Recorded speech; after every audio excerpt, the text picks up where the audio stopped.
And here we are again, Baruch Hashem, another 5 minutes of tefillah. We learned last week powerful words of Shimshon Pincus in which he taught us that the Kohen Gadol, because he didn't daven for his people, therefore at some level he wasn't fitting to be the Kohen Gadol, and it was almost a punishment that he in Ari Miklat was going to daven for him to die and someone to replace him. And he continues to explain how leaders and anyone in a position, it's upon them to daven for everyone else.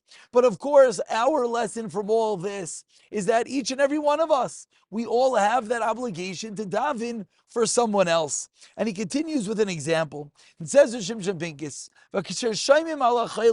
we hear someone is sick. You see a sign.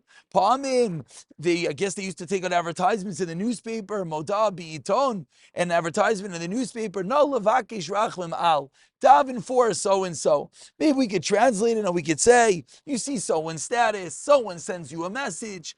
You see all over the place. And in the world we live in, especially today in a world of war, how many times do we see a day, please daven for this, have this person in mind, we know this person that needs help. Says Shimshon Pincus, unfortunately, what do we do? He wrote this many years ago, but it talks directly to every single one of us. Veinish samalev. We see it, we click to the next page. Someone tells it to us, and we move on. He says, and he continues, or maybe Kishish Tfilas Rabim Bamiras Tilim. I'm reading this page paid test in case anyone thinks I'm making it up. If there's a Tfilas Rabim saying Tilim, Kama Dakotach Achar Tfilah. We mentioned on Shabbos, we're now, 2 weeks into the war, and already by now, when someone gets up after davening to say 2 kapitel of Tehillim, what happens? No one has time, and everyone just runs outside and mumbles on the way. Says him such a powerful line. Mi yodeya, who is to know? Kama nitfashois yitba'u miyadenu. Who is to know how many souls, how much life we are responsible for because we heard, we knew, and we didn't daven. A scary thought, and the more that we understand what tefillah is, the more that we realize, particularly this type of tefillah, that Hashem is right opposite us, and we could ask Him to heal, we could ask Him to help, and we don't. We are responsible for the outcome.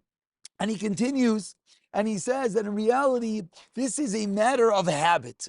He says, for example, you're walking down the street and you see someone in a wheelchair, or you see someone else who's in a different type of pain. What should we do? Just like he said last week, if we see someone walking through a doorway and they're holding packages and they can't open the door, any normal civilized human being goes to help them. You see an old person fall on the floor, any normal person goes to give them a hand. Says Shimshon Pincus, when you see another yid in pain, we have to accustom ourselves to do what?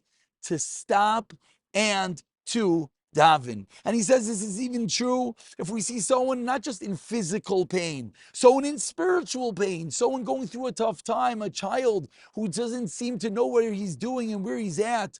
We have to accustom ourselves to daven. And he finished today with an absolutely startling pshat in a Gemara. He quotes a Taisus in Rosh Hashanah, and Taisus asks the following question, and he says, I don't understand. If there was a gezerah that certain persons should be sick, what's the point of davening? We just went through Rosh Hashanah, we went through Yom Kippur, and someone's sick. So that means Hashem decreed he should be sick. Why are we davening? Now, of course, there are many ways to answer this question, and we've touched upon different answers. But today, Shimshon Pincus quotes the answer of Taisus, which is such a penetrating answer. He says, you know why? You know Rabbi Yehuda davened someone sick? Even though Nigzar Gezerah and Rosh Hashanah, Taisus answers, because when you daven for someone that is sick, Damyo Lirabim, it's as if there's a Rabim, a multitude, Tave Matzli Bahade. Why? Because when you daven for him, you're davening for him B'soich Shar Chayli Yisrael. So I'm not just davening for one person. It's as if at some level there's a Rabim davening and a Tfilas Rabim doesn't go unanswered. So when we daven and we conclude Achenu Kol Beis Yisrael, that means it has the level of a Tfilas Rabbim, and even if there was a decree, our Tfilas could make that difference. Who we do not want to be responsible for any more bloodshed. We have to start davening. Chevra, shkoyach, have